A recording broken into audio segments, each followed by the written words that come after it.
台湾的媒体称，俄罗斯将加入中国大陆的统一行动，美方两面受制，其结局已经注定。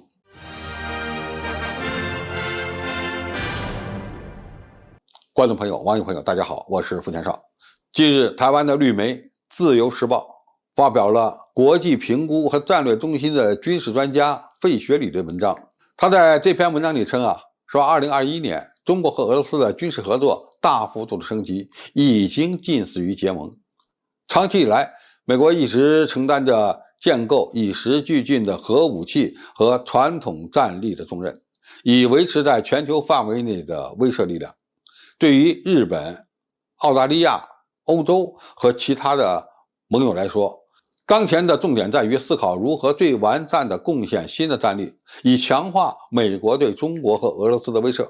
那费雪里认为呢，中国大陆何时发起统一行动，最快或许是在未来10年的中期。最关键的外部因素不是美国，也不是台湾地区当局的军力发展，而是来自于普京会不会发起对乌克兰的军事行动。10月23日，俄罗斯国防部长绍伊古和中国国防部长魏恒和联合签署了新的5年双边军事合作以及联合演习路线图。在中俄举行的联合军演中，中国空军更是首次出动最精锐的歼20隐身制空战斗机参演。中方还提供了翻译成俄文的手册，让俄军能够操作解放军的装甲系统。这意味着俄罗斯可能真的会捐献军队来协助中国大陆完成统一。作者认为，如果俄罗斯进攻乌克兰，这极有可能是中国大陆完成统一大业的机会。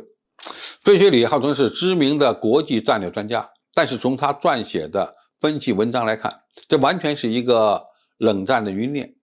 那么中国大陆真的会与俄罗斯配合完成统一大业吗？我想这种可能性并不大。首先，俄罗斯明年进攻乌克兰的可能性就非常小。俄罗斯重兵部署在边境，主要是为了压迫美国，避免北约进一步东扩，也是为了保护乌克兰东部地区的俄罗斯势力。其次，中国完成统一，虽然有可能与俄罗斯进行相关的战略协调，但是不会进行军事配合，因为台海两岸的统一问题是中国的内政。乌克兰是一个独立的国家，台湾是中国的一部分，这两个问题有着根本性的不同。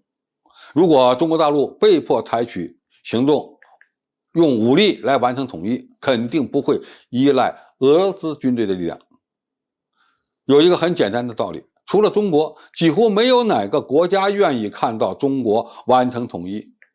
中国会有自己的战略安排，不会把关系到民族复兴的大事当成一场赌博。我们绝对不会在这个问题上依赖外力。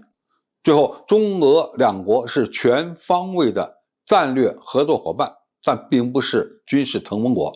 中俄是背靠背的一种合作关系，双方的合作当前呢是最符合两国的利益的。但是如果变成军事同盟，那么就有可能会引发新的冷战。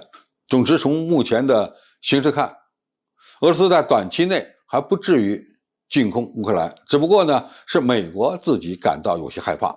就算普京真的要攻打乌克兰了，也不可能影响到中国解放台湾问题的战略安排。